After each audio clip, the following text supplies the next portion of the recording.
ఇన్నాళ్లు పెట్రోల్ ధరలతో విసిగిపోయిన వాహనదారులకు కేంద్రం గుడ్ న్యూస్ చెప్పనున్నట్టు తెలుస్తోంది.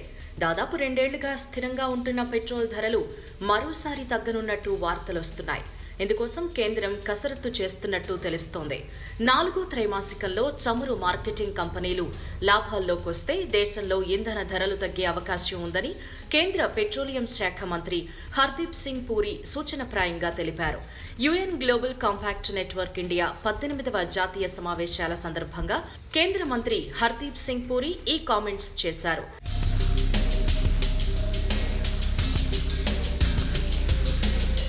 గత కొన్ని నెలలుగా నష్టాల్లో ఉన్న చమురు మార్కెటింగ్ కంపెనీలు కోలుకున్నాయని, రాబోయే త్రైమాసికంలో లాభాలను చూడవచ్చని పేర్కొన్నారు. ఇదే జరిగితే స్వల్పంగా పెట్రోల్ ధరలు తగ్గే అవకాశాలు ఉన్నాయని తెలిపారు. Indian oil corporation limited, Bharat petroleum corporation limited, Hindustan petroleum corporation limited వంటి చమురు మార్కెటింగ్ కంపెనీలు గత 3 త్రైమాసికాల్లో నిలకడగా లాభాలను నమోదు చేశాయి.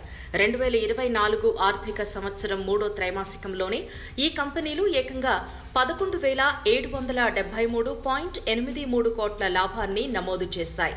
గత 3 త్రైమాసికాల్లో వారి ఉమ్మడి లాభాలు 69,000 కోట్లను అధిగమించాయి.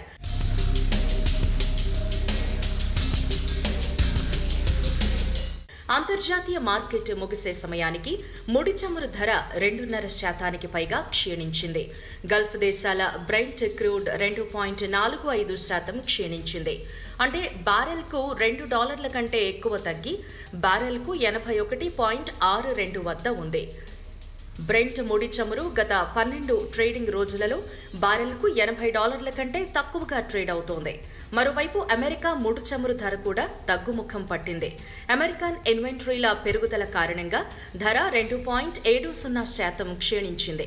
అంటే బ్యారెల్కు $2.12. ఆ తర్వాత బ్యారెల్ ధర $76.49కు తగ్గింది. ముడి చమురు ధరలో మరింత తగ్గుదల కనిపించవచ్చు.